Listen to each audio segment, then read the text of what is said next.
Well, it is the same, and thank you for having me, even though I'm on the move indeed. Yes, I share the Prime Minister's concern. I'm appalled.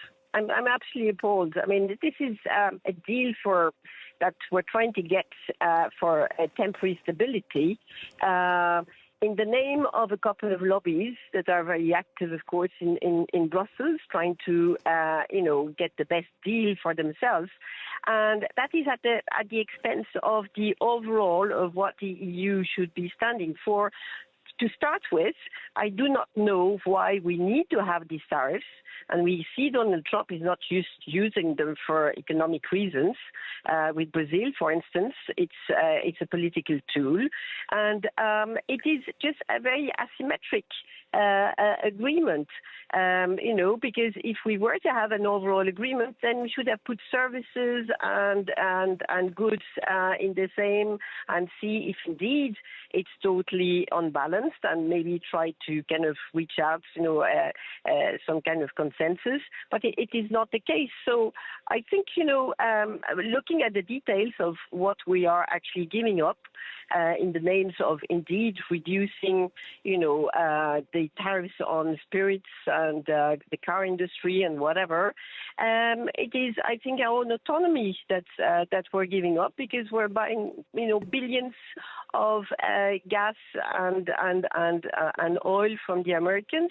We're going to buy billions, hundreds of billions of army equipment, and all of that just to appease Daddy, because it's not Uncle Sam anymore. He's got much closer now, and it is Daddy that we are calling upon whenever we're in trouble. So no, I'm appalled. I think we're just showing our weakness, our overall weakness, that we are just a group of countries just trying to fight for our own little interest, national interest, and losing out the big picture. So I'm actually quite angry with what's happening. Well, I do not agree that we must accept it, but indeed, we are in a difficult situation. We're caught up between the short term, which is indeed making sure that our American ally stays with us for the war in Ukraine. But we have to remember that now we're actually purchasing all the American equipment that are being sent to Ukraine, where before the Americans were sending it themselves. So now we're actually participating in the American industry and financing it as well. But we are trying to buy time.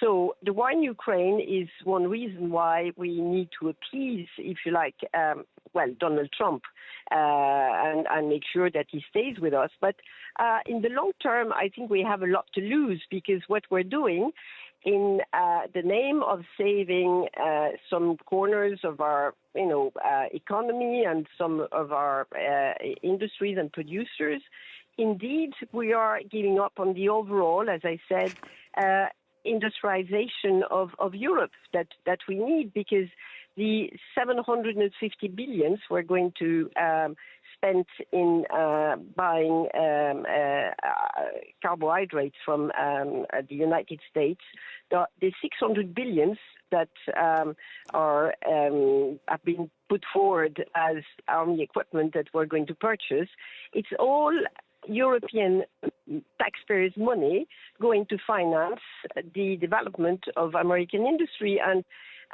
the almighty power of the United States is not that great if Donald Trump has rightly, decided that it needs to be strengthened, because it is actually, surviving because the Europeans are also, through their savings, financing the American debt. So all of that is for Europe to be just the one continent that is to develop and finance the American industry so that it can, keep up in the race it engaged with China. And I do not believe that it is our role. I think we have better things to do. And the rest of the world is actually looking at us. We were envied by a lot of countries. We were trusted.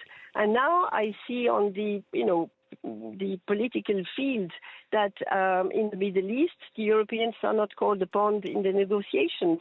The tensions between Cambodia and Thailand were not resolved with the help of the Europeans, which is what we have been doing so far. So I think we're just losing our place, our overall place, just for economic reasons. And Donald Trump is doing a very good job.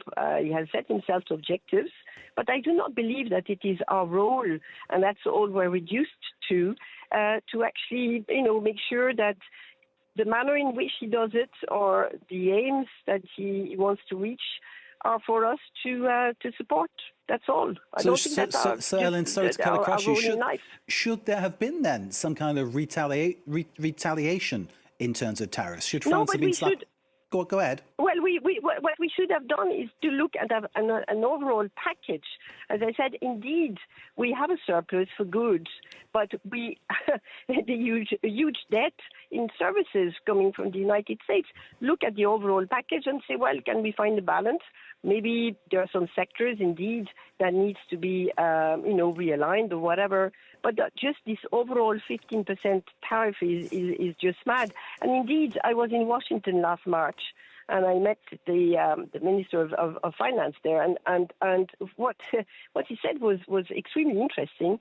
He said, look, Donald Trump is going to apply tariffs, but we go for the highest, and we'll always get more than we actually deserve in the end, because, if we start at 100, you'll feel that if you pay, 50, that you have done a good deal, when in fact, at 25, that would have been a good deal for you, but we'll always get more. And that's what Donald Trump is at, and is quite, is quite successful, because we're showing weaknesses, we're not showing unity, and we're just counting on the short term rather than looking at the overall picture and playing the long term.